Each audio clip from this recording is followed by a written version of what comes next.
Hello, everybody. Welcome to another episode of the Red Devils Disciples. It's your boy Rob here, and we are previewing the Man City Man United game tomorrow at the Etihad.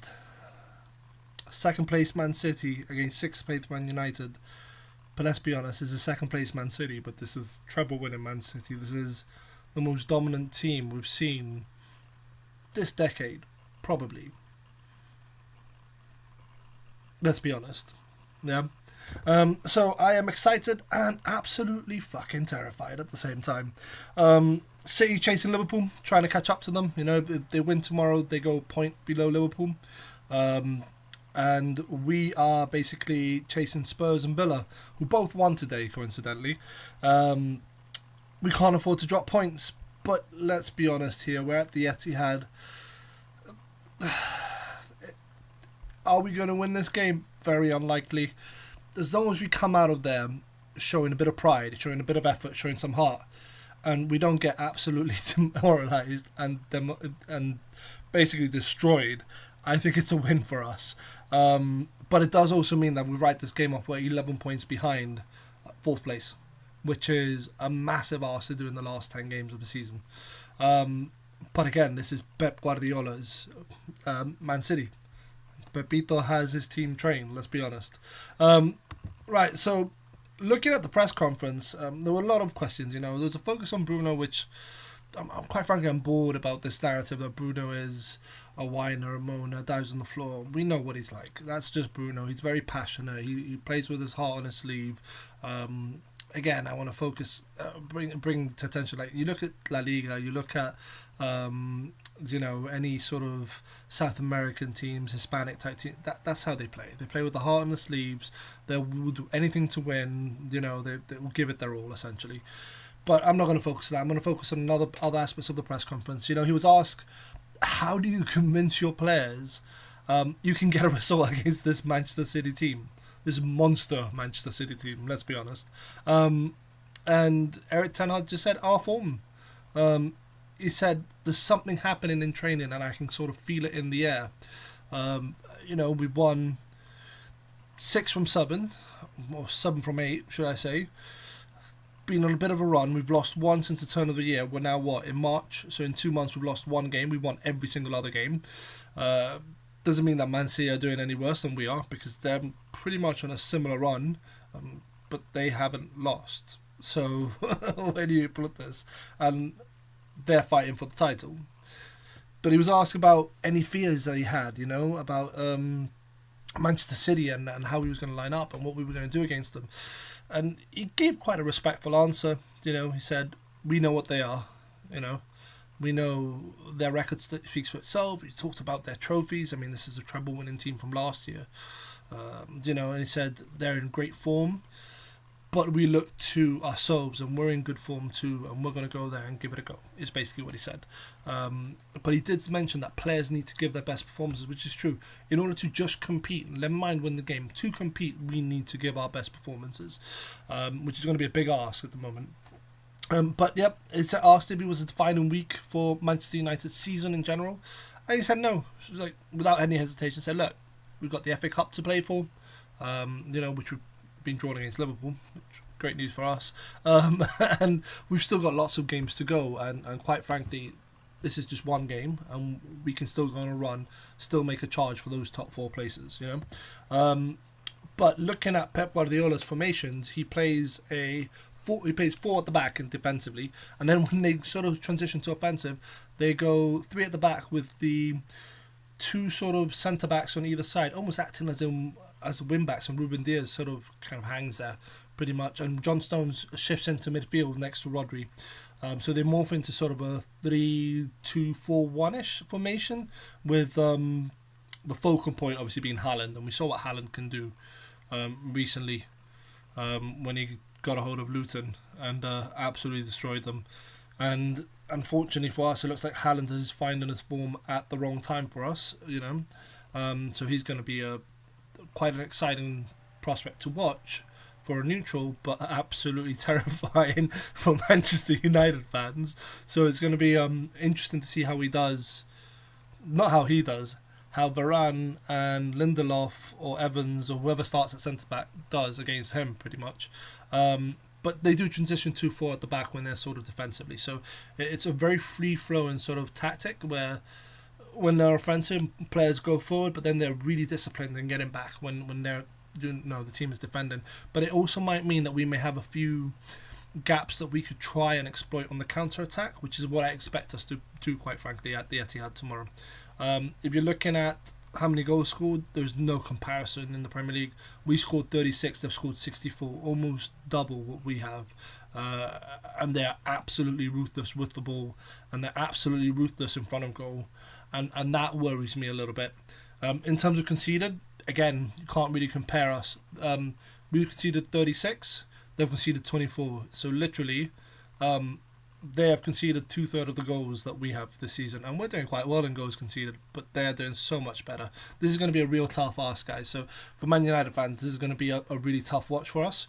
But somehow, it's the Manchester derby, and I'm just got a little bit of excitement about it, as long as we don't get thrashed.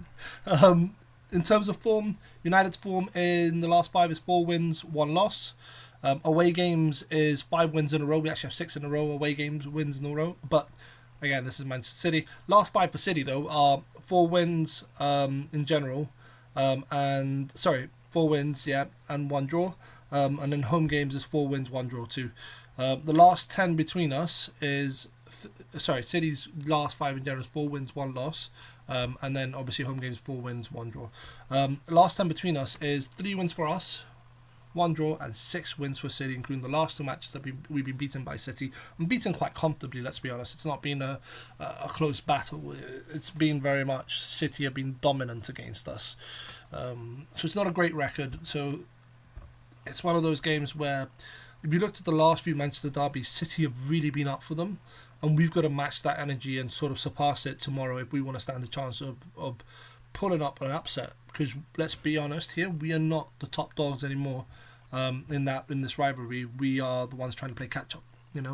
Since Fergie, we have been trying to play catch up. In terms of squad news, I suppose no news is good news in this situation.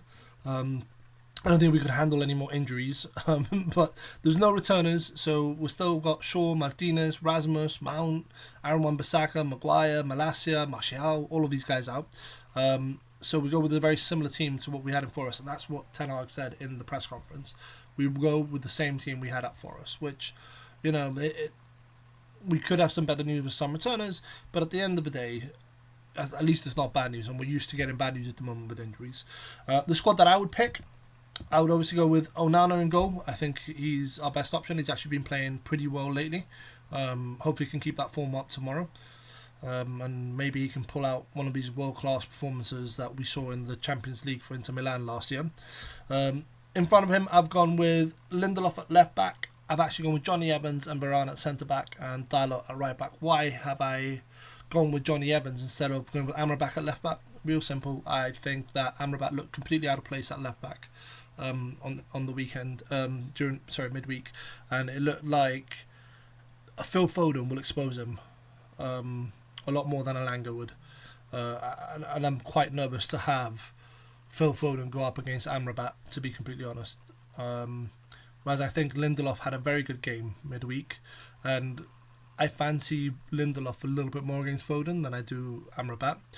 Johnny Evans and Varane at centre back. I think it's the lesser of 2 evils. I think Varane's been playing pretty well. Johnny Evans has been playing very well for us this year. Can he do it week in, week out? No, he's 36. He doesn't have the legs to do it week in, week out. But he does quite like a physical game, Evans. And whilst Haaland is a bit of a physical beast, I think the two of them together may be able to sort of not deal with him, because it's quite hard to deal with Haaland, but at least limit the damage that he could do.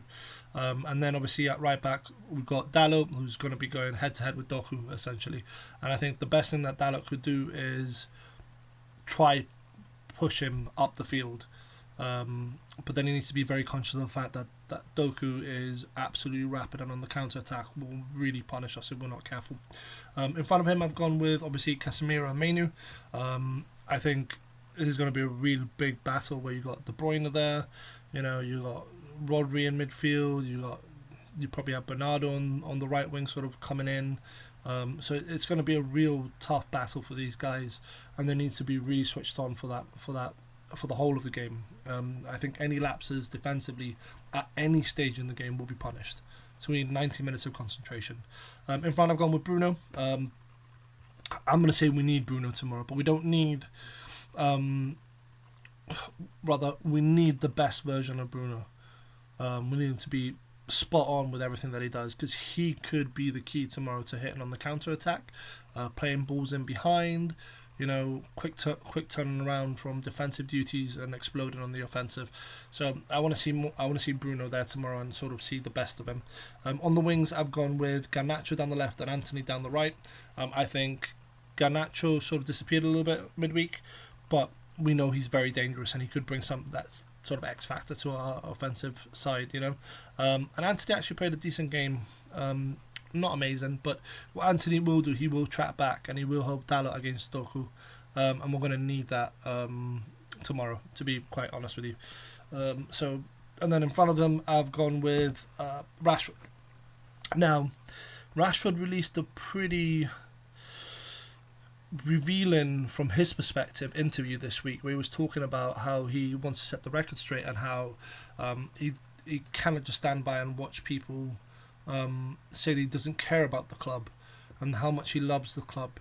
Now, all well and good, but what I want to see him do is prove that on the pitch.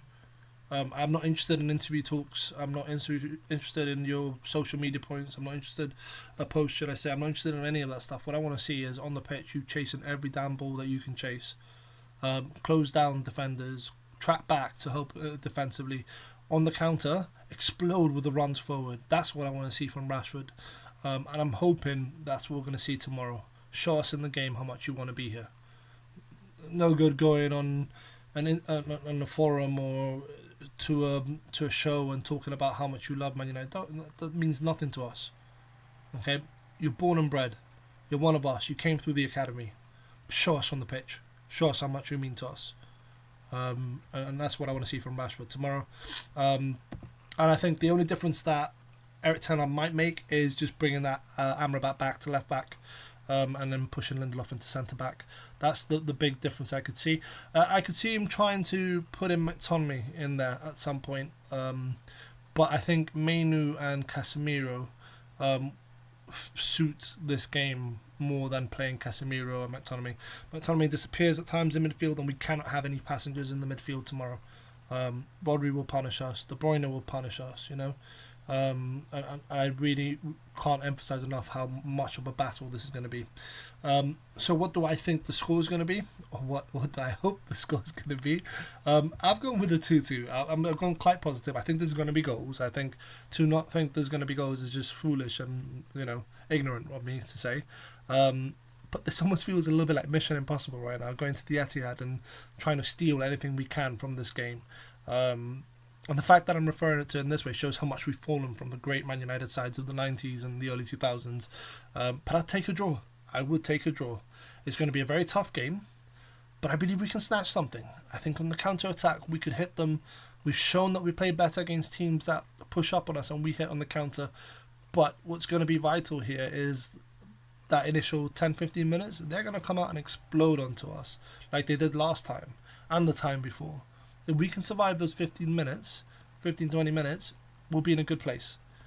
I say good place. We still need to stay focused for the rest of the game and try and take something. But we'll be in a much better place than being 3 down in 15 minutes, But it's going to be tough. It's going to be very tough, and every single player needs to bring it.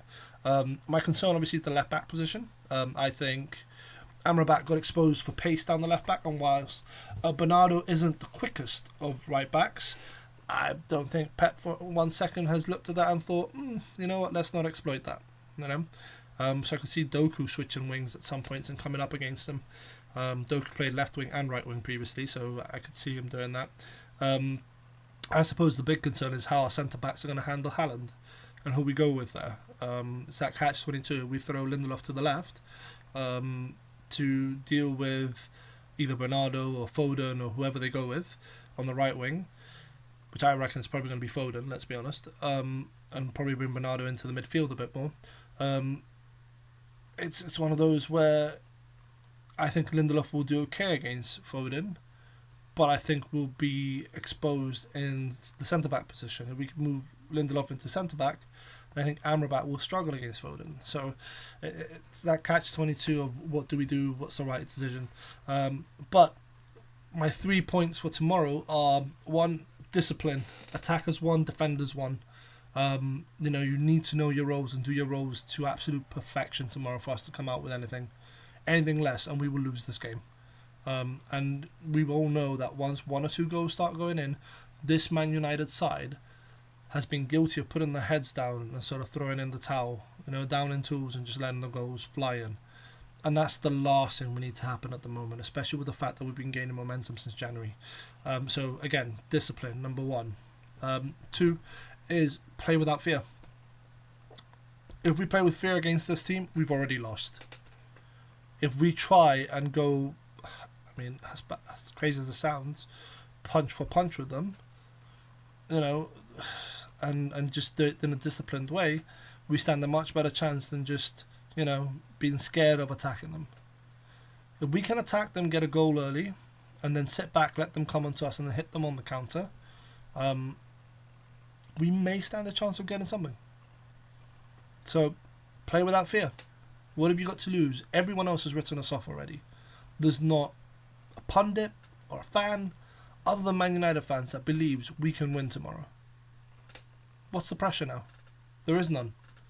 And then obviously I want to see some more heart, passion, and sort of leave everything you have on the pitch. That's my third thing. Just leave it all there. Just step off that pitch tomorrow with absolutely zero regrets. Give it everything. 2-2 is what I've gone with.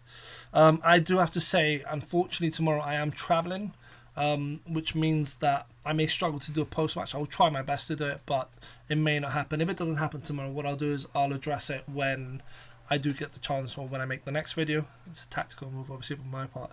It's really not. I am genuinely travelling. I would happily review the game no matter what happens tomorrow. But